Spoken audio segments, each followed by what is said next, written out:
MDCAT और ईटा के पिछले 22 साल के जो पेपर्स हैं उनको हल करने का ये सिलसिला है और इनऑर्गेनिक केमिस्ट्री एस और पी ब्लॉक एलिमेंट का ये नेक्स्ट लेक्चर है। पिछले लेक्चर से हम शुरुआत उसी जगह से स्टार्ट ले रहे हैं। ये क्वेश्चन है कि 74 कहते हैं flame tests identify alkali metals when they are burned, which of the combinations given is the correct one. ये सिंपल मेमोरी बेस्ड क्वेश्चन है, ये आता रहा है। कहता है कि अल्कली मेटल्स को या इनके साल्ट्स को अगर बंजन बर्नर में रखा जाए तो वो हीट अप हो के तो रेडिएशन खारिज होती है। तो कहता है कि कौन सी कम्बिनेशन सही है। यहाँ पर देखिएगा कि लिथियम जो है ये रेड फ्लेम कलर देगा, सोडियम जो है वो गोल्डन येलो देता है, लाइलिक कलर जो है तो ये हल्का पर्पल कलर है, ये भी गलत है। पोटाशियम का वायलेट आता है, ये भी गलत है, और इसी तरह सीजियम का भी ये गलत है। तो जो सही आंसर आता है यहाँ पर यह है लिथियम, जो कि रेड फ्लेम कलर देता है। आपकी बुक में टोटल के 7-8 मेटल्स हैं, तो उनका फ्लेम कलर जो है एक चार्ट पे लिखिएगा और उसको आप याद रखें। अच्छा, इसी तरह कहते हैं कि element who salt do not impart colour to flame test, यानी अगर आपने बंसन बर्नर जो है नेचुरल गैस ही का फ्लेम होता है, हल्का ब्लू पूरी तरह ऑक्सीडाइज्ड, तो कहते हैं कि कौन सा साल्ट है जो कि फ्लेम कलर नहीं देता। तो याद रखिएगा कि अल्कलाइन अर्थ मेटल में बेरिलियम और मैग्नीशियम चूंकि छोटे साइज के होते हैं और जो बंसन बर्नर है तो वो इतनी एनर्जी नहीं देता इनको कि इलेक्ट्रॉन जो है वो न्यूक्लियस की स्ट्रांग ग्रिफ्ट के मुकाबले में ये ऊपर चले जाएं। तो फिर जब ज़ाहिर आप जानते हैं कि फ्लेम टेस्ट में ये होता है कि हम साल्ट को जो है तो वो HCl उसमें डाल के कंसनट्रेटेड पेस्ट बना देते हैं और फिर हम प्लैटिनम वायर की मदद से इस साल्ट की थोड़ी सी क्वांटिटी फ्लेम में रखते हैं और जो फ्लेम कलर है वो चेंज होता इस दौरान यूं है कि जो बंसन बर्नर का फ्लेम है चूंकि टेम्परेचर हाई है तो एनर्जी मिलती है इलेक्ट्रॉन्स को, और जो साल्ट के एटम्स हैं तो मेटल के एटम उनके इलेक्ट्रॉन लोअर लेवल से हायर में जम कर जाते हैं और ऊपर से जब ये नीचे गिरते हैं तो जो रेडिएशन खारिज होती है that is the flame colour. तो यहाँ पे बेरिलियम है तो बेरिलियम फ्लेम कलर नहीं देता बिकॉज इसका साइज छोटा है और इसके आउटर इलेक्ट्रॉन्स पे अपनी बहुत ज़्यादा अट्रैक्शन है। आप जानते हैं बेरिलियम दूसरे पीरियड का है, इसमें 2 शेल्स होते हैं और बेरिलियम आयन में फिर 1 शेल होगा। सो लिहाजा ये इलेक्ट्रॉन जो हैं ये आयन के एक्साइट नहीं होते, हाई एनर्जी में नहीं जाएंगे, लेवल में नहीं जाएंगे। 3 रिएक्शंस आर गिवन, कहते हैं कि ये 3 रिएक्शंस आपको दिए गए हैं। ये है रिएक्शन, जस्ट आपने देख लिए। कहता है कि strongest reducing agent in these reactions is, तो पहले तो ये देखिएगा कि रिडक्शन होती कहां पे है। आप देख रहे हैं कि यहां पर सल्फर का जो ऑक्सीडेशन स्टेट है, जरा देखिएगा ऑक्सीजन 4 एटम्स हैं, तरीका जरा सीख ले। 4 एटम्स हैं, हर एक का -2 है, 4 2s are 8, -8 होगा। हाइड्रोजन का +2 है तो -6 रह गया। सल्फर का यहां पे है +6, यह है ऑक्सीडेशन स्टेट। ये फ्लोराइड है, फ्लोराइड का फ्लोरीन का -1 स्टेट है और इसने इलेक्ट्रॉन लॉस कर दिया, यहां पे 0 स्टेट में आ गया है।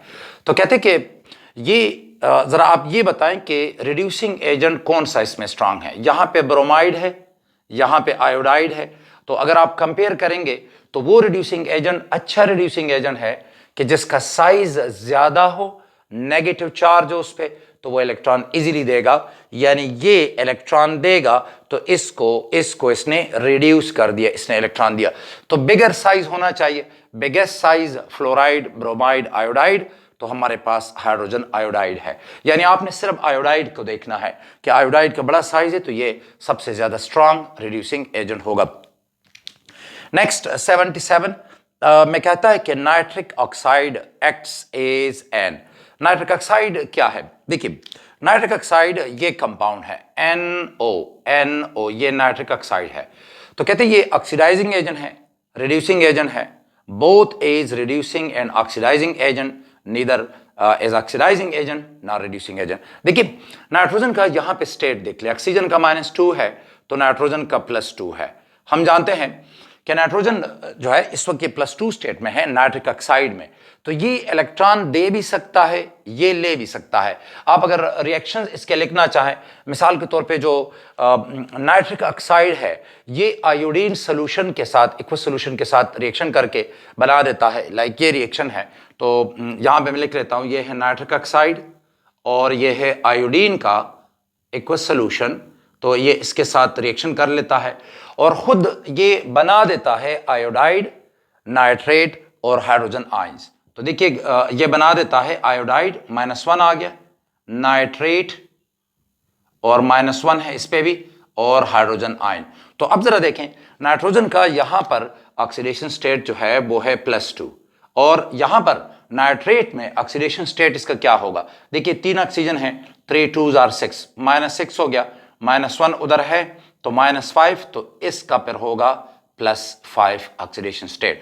तो आप इसमें देख सकते हैं कि इस दौरान आयोडीन का यहां पर 0 स्टेट है और यहां पर आयोडीन का, यानी ये एक्चुअली आयोडाइड है और आप देख रहे हैं कि ये -1 है, तो इसने आयोडीन को इलेक्ट्रॉन दे दिया है तो +2 से +5 में आ गया है और आयोडीन 0 से -1 में आ गया, तो इसने आयोडीन को यहां पे क्या कर दिया, रिड्यूस कर दिया है। इसी तरह ये ऑक्सीडाइजिंग एजेंट भी है कि अगर आप नाइट्रिक ऑक्साइड को मेटल के साथ मिला लें, फॉर एग्जांपल इस रिएक्शन को देख लें, ये है नाइट्रिक ऑक्साइड, आप मेटल मिसाल के तौर पे मैं कॉपर ले लेता हूं, तो ये उसको ऑक्सीजन दे देगा, ये इस तरह बन जाएगा कॉपर ऑक्साइड और नाइट्रोजन गैस रिलीज हो जाती है। तो इस दौरान आप देख सकते हैं कि नाइट्रोजन जो है तो ये है +2 स्टेट में और यहां पर ये 0 स्टेट में है। तो नाइट्रोजन ने कॉपर से इलेक्ट्रॉन ले लिए, कॉपर 0 स्टेट में है और यहां पर क्यूप्रिक ऑक्साइड में कॉपर +2 स्टेट में है, तो इसने कॉपर से इलेक्ट्रॉन ले लिए यानी उसको ऑक्सीडाइज किया, तो इधर ऑक्सीडाइजिंग एजेंट है, और आयोडीन को इलेक्ट्रॉन दे दिए यानी उसको रिड्यूस किया तो ये रिड्यूसिंग एजेंट है। लिहाजा हमारे पास आंसर जो है वो ये बनता है कि ऑक्सीडाइजिंग भी है और रिड्यूसिंग एजेंट भी है। फिर कहता है कि oxidation power of the halogens, ये ऑक्सीडेशन और रिडक्शन के जो रिएक्शंस होते हैं, रिड्यूसिंग पावर, ऑक्सीडाइजिंग पावर, ये बड़े ज़रूरी हैं, पिछले सारे पेपर्स के ये मैंने कंबाइन किए। तो oxidation power of halogens depend on, देखिए ऑक्सीडेशन पावर जो है कि हैलोजन एटम की बात हम कर रहे हैं, आयन की नहीं बात हो रही, ठीक है जी, हैलाइड आयन की बात नहीं हो रही, हैलोजन एटम की बात हो रही है कि हैलोजन एटम का जो ऑक्सीडाइजिंग पावर है, किसी और से इलेक्ट्रॉन लेने की इसकी जो सलाहियत है, तो इसका डिपेंड किस चीज पे होता है। सबसे पहले ये कहता है कि एनर्जी ऑफ डिसोसिएशन, यानी इस बात पे कि आप क्लोरीन मॉलिक्यूल को मिसाल के तौर पे आप टुकड़े करते, हीट करते हैं, तो एनर्जी ऑफ डिसोसिएशन या जो इसकी बॉन्ड एंथैल्पी है उस पर डिपेंड करता है। बिल्कुल सही है कि जितनी बॉन्ड एनर्जी कम होगी, बॉन्ड डिसोसिएशन एनर्जी कम होगी, इसका ऑक्सीडाइजिंग पावर ज्यादा होगा, यानी ये इजीली बॉन्ड टूट जाएगा और एटम फौरन आगे रिएक्शन जो है ये कर जाता है। अच्छा, तो डिसोसिएशन एनर्जी पे भी डिपेंड करता है, इलेक्ट्रॉन अफिनिटी इस पे भी डिपेंड करता है कि अगर ये एटम है तो मिसाल के तौर पे हैलोजन की हम बात करें, क्लोरीन एटम है, ब्रोमीन है, आयोडीन है, तो ये दूसरे एलिमेंट से इलेक्ट्रॉन लेगा तो जो एनर्जी रिलीज होगी उसको हम कहते हैं इलेक्ट्रॉन अफिनिटी। तो इस पे भी डिपेंड करता है। जब दो आंसर सही है तो ज़ाहिर है हमारे पास कोई नेक्स्ट ऑप्शन हम देखते नहीं है, लेकिन ये देखें ये फिर सही है, ऑल ऑफ द अबव। यहां पे हाइड्रेशन एनर्जी भी है। देखिए जब हैलोजन ने इलेक्ट्रॉन ले लिया, उसकी ऑक्सीडेशन कर दी, तो ये बन गया हैलाइड आयन। अब तो ये गैसीय स्टेट में है, जब ये पानी में जाएगा तो जो एनर्जी रिलीज होगी उसको हम कहते हैं हाइड्रेशन एनर्जी। तो जितनी हाइड्रेशन एनर्जी ज्यादा होगी ये पानी में चला जाएगा, डिजॉल्व हो जाएगा, स्टेबल होगा, तो इसका ऑक्सीडेशन पावर जो है वो ज्यादा है। तो all of the above, following oxy acid of chlorine is least oxidising. देखिए जो इनमें से सबसे स्टेबल है वो लीस्ट ऑक्सीडाइजिंग होगा। देखिए मैं थर्मली स्टेबल की बात कर रहा हूं, थर्मल स्टेबिलिटी जिसकी ज्यादा है, ठीक है जी, जब आप हीट करें और बहुत हाई टेम्परेचर पे वो डिकम्पोज हो तो याद रखें कि थर्मल स्टेबिलिटी इसकी सबसे ज्यादा है। So which of the following oxy acid of chlorine is least oxidising. यहां पे आंसर हमारे पास ये होगा, ये थर्मली बहुत ज्यादा स्टेबल है, और ये जो है हाइपोक्लोरस एसिड, तो ये तो डिकम्पोज जल्दी हो जाता है, ऑक्सीजन रिलीज कर देगा और वो ऑक्सीजन उसके साथ दूसरे रिएक्टेंट के साथ मिल जाएगा। तो सबसे ज्यादा जो ऑक्सीडाइजिंग पावर है वो इसका है, और जो लीस्ट ऑक्सीडाइजिंग पावर है वो परक्लोरिक एसिड का है, HClO4। और इसके रीजन यह है कि स्टेबिलिटी इसकी रीज़न है। अगर आप इसका स्ट्रक्चर बनाना चाहें तो इसमें 3 इस तरह के बॉन्ड हैं, मैंने ये बना दिए हैं। और ये देखें, ये है क्लोरीन, सेंटर में क्लोरीन है, ये हाइड्रोजन है। और ये जो इलेक्ट्रॉन होते हैं, मैंने तो सारे डबल बॉन्ड बना दिए, लेकिन यहाँ पे एक्चुअली रेजोनेंस होती है, तो ये काफ़ी ज़्यादा स्टेबल है ये स्ट्रक्चर, तो लीस्ट इसका ऑक्सीडाइजिंग पावर होगा। नेक्स्ट जो है कि order of reducing power of halide ion. देखिए अब आयन की बात हो रही है, ठीक है जी। तो हैलाइड आयन का जो रिड्यूसिंग पावर है, तो ये कंपाउंड टाइप क्वेश्चन है कि जब एक आंसर के अंदर बहुत ज्यादा चीजें होती हैं, और मैं बता चुका हूं कि जब कंपाउंड टाइप आंसर आ जाए तो आपने मैक्सिमम और मिनिमम को देखना है। तो reducing power of halide ion, तो सबसे ज्यादा जो है आयोडीन का है, सबसे कम आयोडाइड का है, सबसे कम फ्लोराइड का होगा। तो आयोडाइड को पहले और फ्लोराइड को आखिर में होना चाहिए, ये आंसर है। इधर आयोडाइड है लेकिन फ्लोराइड आखिर में नहीं है। और यहां पर भी फ्लोराइड का सबसे ज्यादा कह रहा है, यहां पे ब्रोमाइड का कह रहा है, तो हमारे पास ये आंसर है कि आयोडाइड जो होगा तो उसका रिड्यूसिंग पावर सबसे ज्यादा है, फिर ब्रोमाइड आयन है, फिर क्लोराइड आयन है, इस तरह। Which one would you class as more metallic in nature? देखिए more metallic का मतलब है कि जो इजीली अपना आउटर इलेक्ट्रॉन लॉस कर सके, उसको हम कहते हैं more metallic। तो down the group periodic table में down the group metallic character बढ़ता जाता है। सो देखिएगा यहां पर पहली बात तो यह है कि कार्बन जो है ये ग्रुप 4 से है और ये नॉन मेटल है, वो कहते हैं मोर मेटालिक इनमें से कौन है। बाकी अगर आप देखें आर्सेनिक, बिस्मथ और एंटीमनी, तो ये नाइट्रोजन फैमिली है। अगर मैं फैमिली पूरी लिख लूं तो देखिएगा ये इस तरह है, फिर है पहले है नाइट्रोजन है, फिर फास्फोरस है, फिर आर्सेनिक है, फिर एंटीमनी है और फिर बिस्मथ है। अब ये जो है ये मेटलाइड्स हैं, आर्सेनिक और एंटीमनी, ये मेटलाइड है, तो आर्सेनिक भी निकल गया, एंटीमनी भी निकल गई, ये नॉन मेटल है, रह गया हमारे पास बिस्मथ जो है वो इसमें मेटल है। मेटलाइड मैंने आपसे कहा था कि आप याद रख लें, तो मैं इसे लिख लेता हूं, कोई फार्मूला आप बना लें इसके लिए। देखिए हमारे पास जो ग्रुप नंबर 3 है ये मेटलाइड्स हैं, जरूर याद रखें, ये क्वेश्चन आते रहे हैं। ग्रुप नंबर 3 में बोरान है और ये मेटलाइड है। फिर ग्रुप नंबर 4 में आप चले जाते हैं तो फिर पहले कार्बन है, यहां पे नीचे सिलिकॉन है और सिलिकॉन के नीचे फिर यहां पर इसी ग्रुप में जर्मेनियम है। और नेक्स्ट ग्रुप में चले जाएं तो जर्मेनियम के सामने एक और मेटलाइड है जो कि आर्सेनिक कहलाता है, और यानी ये ग्रुप नंबर 3 है, ये कार्बन फैमिली है ग्रुप नंबर 4, फिर ये ग्रुप नंबर 5 है यानी नाइट्रोजन फैमिली, आर्सेनिक है, और इसी के साथ यहां पे एंटीमनी भी है जिसका जिक्र इन्होंने इस क्वेश्चन में किया है।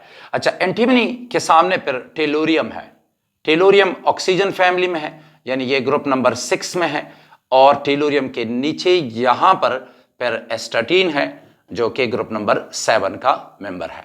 तो आपके पास ये मेटलाइड हो गए सारे, तो boron, silicon, germanium, arsenic, antimony और इसके अलावा टेलोरियम और एस्टाटीन, तो ये मेटलाइड है। Fajans rule states that small highly charge cation tend to form. Fajan rule क्या है? देखिए फजान रूल एक क्वालिटेटिव स्टेटमेंट है और हमें यह बताता है कि कब कोवेलेंट बॉन्ड बनता है, कब आयनिक बॉन्ड बनता है। क्वालिटेटिव है, एग्जैक्ट वैल्यू हमें नहीं देता। फजान रूल के मुताबिक अगर कैटायन छोटा हो तो ज़ाहिर चार्ज डेंसिटी ज्यादा है, एनायन बड़ा है तो क्लाउड ज्यादा एरिया पे मौजूद है, कैटायन उसके क्लाउड को खींचेगा तो बॉन्ड का कोवेलेंट कैरेक्टर बढ़ जाएगा, सिंपल सी बात है। तो फजान रूल ये कहता है कि स्मॉल और हाईली चार्ज्ड कैटायंस जो होते हैं they tend to form covalent bond, ठीक है। और आयोनिक बॉन्ड तब होगा जब आपके पास कैटायन छोटा नहीं है, बड़ा हो, और एनायन छोटा हो। जब छोटा एनायन है तो उसका क्लाउड उसके करीब ज्यादा होगा, कैटायन बड़ा है तो इसकी चार्ज डेंसिटी कम है तो ये उसके क्लाउड को पोलराइज नहीं कर सकता, तो बॉन्ड आयोनिक बन जाएगा। तो फजान रूल ये कहता है कि small and highly charge cation they tend to form ionic, polymeric, covalent, coordinate covalent. तो ये है हमारे पास कोवेलेंट कंपाउंड ये बनाएंगे। मिसाल के तौर पे आप यहां पर ये देख सकते हैं, ये सारे एक ही टॉपिक के हैं। तो इधर आप देख सकते हैं बेरिलियम जो है ये बहुत छोटा है, और फिर मैग्नीशियम, कैल्शियम, बेरियम इनका साइज बड़ा है। तो बेरिलियम का ये नाइट्राइड ज्यादा कोवेलेंट है, कोवेलेंट होगा बाकी के मुकाबले में। नेक्स्ट जो है कहते हैं कि choose the element that form normal oxide. देखिए लिथियम नॉर्मल ऑक्साइड बना देता है, सोडियम ये ग्रुप नंबर 1 है, lithium, sodium, potassium, rubidium, caesium, francium. तो देखिए ये जो लिथियम है ये नॉर्मल ऑक्साइड बनाएगा, फिर सोडियम जो है ये परऑक्साइड बनाता है जब ऑक्सीजन एक्सेस में होगी, पोटाशियम और रुबिडियम जो है तो वो फिर इससे भी आगे चले जाते हैं, परऑक्साइड के बाद फिर सुपर ऑक्साइड आते हैं। तो यहां पे हमारा आंसर ये है, choose the element that forms normal oxide. फिर कहते हैं कि 84 में कि indicate super oxide in the following. जरा इसका ख्याल रखें कि ये जो ऑक्साइड होते हैं नॉर्मल ऑक्साइड तो -2 होगा, और जो परऑक्साइड है जरा सुन लें कि परऑक्साइड O2 -2 है, यानी एक ऑक्सीजन के लिए -1 आ जाएगा, लेकिन ये एग्जिस्ट करता है O2 के फॉर्म में। यानी इस तरह है कि एक ऑक्सीजन है फिर दूसरा ऑक्सीजन है और दोनों के दरमियान कोवेलेंट बॉन्ड है, यहां पे -1 चार्ज है, यहां पे -1 है, तो हम इसको यूं लिखते हैं।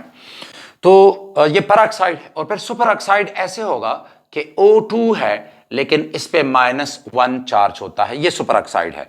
तो अगर आप देखेंगे ये नॉर्मल ऑक्साइड है, कैल्शियम +2 और ऑक्सीजन -2। अगर आप इसे देखेंगे ये परऑक्साइड है, बेरियम +2 और O2 -2 है, यानी ये वाला केस है, तो ये परऑक्साइड है। अगर आप इसे देखेंगे ये भी परऑक्साइड है बिकॉज ये 2 इसका है, इस O2 उसका, और ये रुबिडियम है, रुबिडियम +1 है, तो जरूर O2 -1 है, ये वाली चीज है। सो हमारे पास जो आंसर आता है कि सुपर ऑक्साइड जो है तो वो ये वाला होगा। कहते कि विच of the following is covalent in nature. वही फजान रूल है कि जब छोटा कैटायन होगा तो फिर जो बॉन्ड बनेगा वो ज्यादा कोवेलेंट होगा। तो अगर आप देखें तो ये भी तरतीब से हैं। ग्रुप नंबर 2 है alkaline earth metal, beryllium nitride, magnesium nitride, फिर है calcium nitride, barium nitride, beryllium, magnesium, calcium, strontium, barium. तो सबसे ज्यादा जो कोवेलेंट है वो ये है।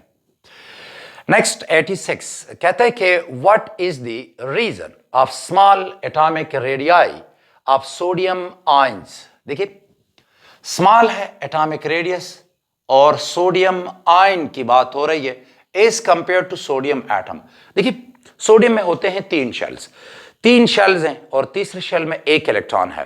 तो अगर आपने वो रिमूव कर दिया वो शेल खत्म हो गया। अब सोडियम आयन में 2 शेल्स हैं, साइज कम हो जाता है, लेकिन शेल के जाने से इतना नहीं साइज कम होता, बल्कि जो न्यूक्लियस का इफेक्टिव न्यूक्लियर चार्ज जिसे हम कहते हैं, जो इलेक्ट्रॉन्स है उस पर चूंकि 1 इलेक्ट्रॉन चला गया तो 11 इलेक्ट्रॉन के मुकाबले में अब ये 10 इलेक्ट्रॉन है, प्रोटॉन तो अब भी 11 हैं, तो इन 10 इलेक्ट्रॉन पे ज्यादा अट्रैक्शन होगी, जो इफेक्टिव न्यूक्लियर चार्ज है वो बढ़ जाता है। इसकी वजह से हर जो क्लाउड होगा वो कंट्रैक्ट होगा, तो सोडियम आयन का साइज काफी कम हो जाता है। तो कहते हैं कि what is the reason of small atomic radii of sodium ions. तो electronegativity no, effective nuclear charge ये है, शील्डिंग इफेक्ट और इलेक्ट्रॉन अफिनिटी नहीं। ये हमारे पास आंसर बनता है। कहते हैं which one is more metallic. वही टेक्निक आपने इस्तेमाल करनी है। मोर मेटालिक तो सोडियम, मैग्नीशियम, सीजियम। देखिए मैग्नीशियम ग्रुप 2 में है, जब आप लेफ्ट टू राइट जाते हैं तो इस तरह मेटालिक कैरेक्टर डिक्रीज हो जाता है बिकॉज आउटर इलेक्ट्रॉन पर अट्रैक्शन बढ़ जाती है। तो ग्रुप नंबर 1 और ग्रुप नंबर 1 में भी अगर आप देखेंगे लिथियम लीस्ट मेटालिक है, फिर सोडियम मोर है, पोटाशियम, रुबिडियम, सीजियम। तो यहां पर सोडियम है, फिर पोटाशियम है, रुबिडियम और सीजियम। तो सीजियम यहां पे सबसे ज्यादा मेटालिक है।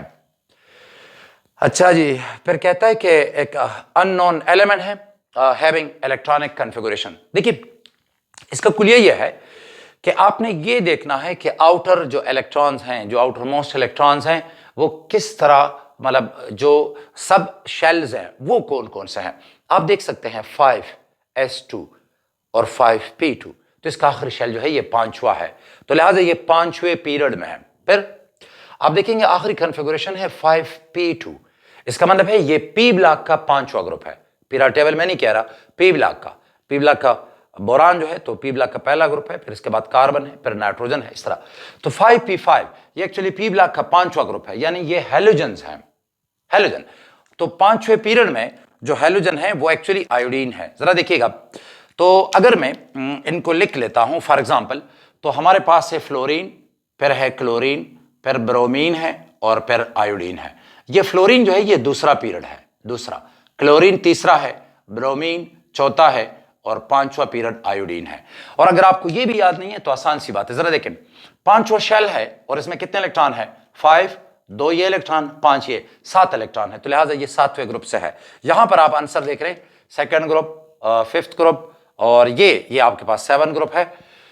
अच्छा, तो हाँ यही आता है। नेक्स्ट जो है, all alkaline earth metals are white in colour except. देखिए यहां पर हम मेटल की बात कर रहे हैं, ऐसी बात नहीं कर रहे कि मेटल को छोड़ दिया है, उसके ऊपर ऑक्साइड की लेयर आ गई है, और फिर कुछ लोग कह देंगे कि स्ट्रॉन्शियम है थोड़ा सा येलोविश, थोड़ा हल्का सा येलोविश टिंट आता है ऑक्साइड का, तो ऐसा नहीं है। देखिए हम ये बात कर रहे हैं कि beryllium, magnesium, calcium, strontium, barium सारे मौजूद हैं, सबको काट लिया और फौरन सरफेस को देखा, तो सरफेस इसका जो होता है वो स्लाइटली ग्रेश कलर का आ जाता है, स्लाइटली। ये जो बेरिलियम है, यानी फ्रेश जो मेटल आपने काट लिया, हर एक का एक एक पीस काट लिया और फ्रेश सरफेस को आप देखें, ठीक है जी, तो बेरिलियम थोड़ा सा ग्रेश कलर का होता है बाकी से। और बाकी जो है तो they are silvery white, silvery white, जैसे चांदी होती है तो उस तरह है, सिल्वरी वाइट हम इसको कह रहे थे, कुछ लोग इसको वाइट भी कह रहे थे, लेकिन ये एक्चुअली सिल्वर कलर है। कहते कि विच of the following element has the largest second ionisation energy. देखिए आयोनाइजेशन एनर्जी जो है वो मुख्तलिफ फैक्टर पर डिपेंड करती है। अब यहां पे इसने एक बात की है ना, सेकंड आयोनाइजेशन, तो सेकंड आयोनाइजेशन किसकी ज्यादा होगी? ठीक है जी, देखिए जब आखिरी शेल में एक इलेक्ट्रॉन हो तो फर्स्ट आयोनाइजेशन एनर्जी कम है, और जब एक इलेक्ट्रॉन आपने रिमूव किया, आखिरी शेल में एक इलेक्ट्रॉन था वो रिमूव हो गया, तो अब अंदरूनी जो शेल है वो कंप्लीट है, तो लिहाजा अब ये नोबल गैस कन्फिगुरेशन है, तो लिहाजा जो सेकंड आयोनाइजेशन एनर्जी है वो इसकी सबसे ज्यादा होगी, कैल्शियम की नहीं होगी, बिकॉज कैल्शियम के आखिरी शेल में 2 इलेक्ट्रॉन है, ये अल्कलाइन अर्थ मेटल है जो कि पीरियोडिक टेबल का दूसरा ग्रुप है, तो इसमें 2 इलेक्ट्रॉन हैं आउटर मोस्ट शेल में, तो फर्स्ट आयोनाइजेशन एनर्जी कैल्शियम की आ जाती कोई 700 तक, और सेकंड जो आ जाती कोई 1300 तक, लेकिन पोटाशियम की जो है ये बहुत ज्यादा आती है, ये कोई 3000 से उसर बढ़ जाती बहुत। अच्छा, क्लोरीन के आखिरी शेल में 7 इलेक्ट्रॉन है, तो पहला इलेक्ट्रॉन फर्स्ट आयोनाइजेशन एनर्जी कम, सेकंड ज्यादा, थर्ड और भी ज्यादा, लेकिन शेल खत्म नहीं होता, यहां पे एक इलेक्ट्रॉन था तो जब आपने वो रिमूव किया तो अब आखिरी शेल खत्म हो गया, अब जो आयोनाइजेशन है वो इनर शेल से है, यानी जो कंप्लीट शेल है उससे, तो सेकंड आयोनाइजेशन एनर्जी इसकी बहुत ज्यादा होती है।